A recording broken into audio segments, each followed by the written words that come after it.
வணக்கம்.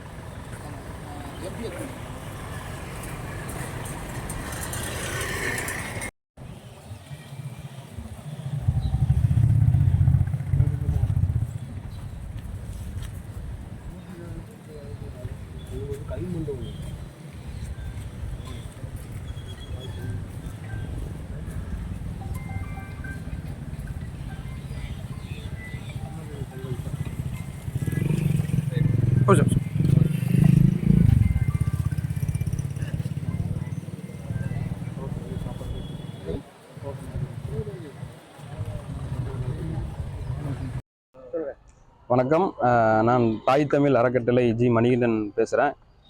இன்று மாவட்ட ஆட்சித்தலைவர் அவர்களை சந்தித்து நம்ம நெல்லை மாவட்டத்தில் இருக்க பசும்பொன் முத்துராமலிங்க தேவர் அவரோட ஐயாவோட அந்த சிலையை பராமரிப்பு பண்ணணும் அப்படின்னு சொல்லி ஒரு மனு ஒன்று அழைச்சிருக்கோம். 24 மணி நேரம் பாதுகாக்கிற மாதிரி சிசிடிவி கேமரா வைக்கணும். அதுக்கப்புறம் சிறுவைகுண்டம், தூத்துக்குடி மாவட்டம் சிறுவைகுண்டத்தில் இருக்கிற மாதிரி கல்மண்டபம் அமைச்சு நம்ம மக்கள், அதாவது அவரை எல்லாருமே ஒரு சித்தராக தான் பார்க்குறாங்க. யாருமே ஒரு தலைவராக மட்டும் பார்க்காம சித்தராக பார்க்கறதுனால அங்கே எல்லாருமே, எல்லா தாய்மார்கள் எல்லாருமே பஸ்ஸில் போகையில கூட வணங்கிட்டு போகிறாங்க. ஸோ அவங்களாம் இறங்கி வணங்க ஆசைப்படுறாங்க. நிறைய பேர் என்கிட்ட சொன்னாங்க, இந்த மாதிரி நாங்கள் இறங்கி வணங்கணும்னு ஆசைப்படுறோம். குழந்தை இல்லாத தாய்மார்கள்லாம் நிறைய பேர் என்கிட்ட முறையிட்டாங்க, இந்த மாதிரி நாங்கள் வணங்கணும்னு ஆசைப்படுறோம், ஆனால் வணங்க முடியல, இதுக்காக மதுரைக்கு போக முடியாது, அதனால் நாங்கள் எப்போதும் வணங்குற மாதிரி நீங்கள் எங்களுக்கு ஏற்படுத்தி தரணும்னு சொன்னாங்க. உடல்நலம் பாதிக்கப்பட்டவங்க நிறைய பேர் என்கிட்ட கோரிக்கை வச்சுருந்தாங்க. என்னோட சமூக வலைதளத்தில் வாட்ஸ்அப் பக்கத்துலலாம் சொன்னாங்க. அதனால் நாங்கள் அதை ஏற்று, அவங்களோட பொதுமக்களோட அந்த கோரிக்கை ஏற்று நாங்கள் மாவட்ட ஆட்சித்தலைவர் அவர்களிடம் இந்த கோரிக்கை வச்சுருக்கோம். கண்டிப்பாக இந்த மாவட்ட நிர்வாகமும் தமிழக அரசும் இதை செய்து தருவாங்க நாங்கள் நம்புகிறோம்.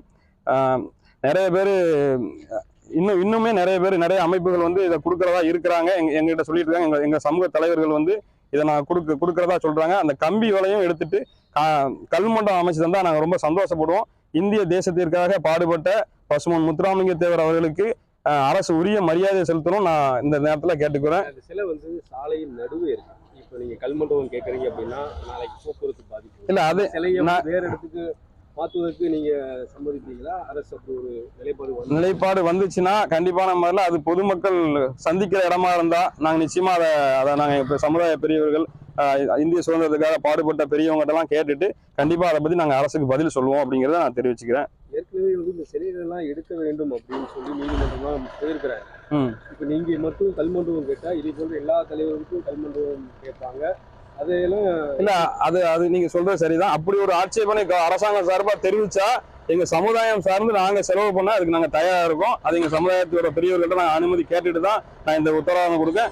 எத்தனை லட்சம்னாலும் சரி எங்க சமுதாயம் சார்பா நாங்க செலவு பண்ண தயாரா இருக்கும். சமுதாயம்னா நீங்க தவறா எடுத்துக்கூடாது. அவர் தேசிய தலைவர், ஆனா அவரை வணங்கக்கூடிய அந்த தேசபக்தர்களா இருக்கிறவங்க தான் நான் சொல்றேன். அது நான் பிறந்ததுனால, அவர் அந்த சமுதாயத்தில் பிறந்ததுனால அதை நான் குறிக்கொள்றேன். மற்றபடி அவர் தேசிய தலைவர். அவர் இந்திய சுதந்திரத்துக்காக பாடுபட்ட எல்லாருக்கும் மரியாதை செலுத்துற மாதிரி அவருக்கும் நாங்கள் மரியாதை செலுத்தணும்னு கேட்டுக்கிறோம்.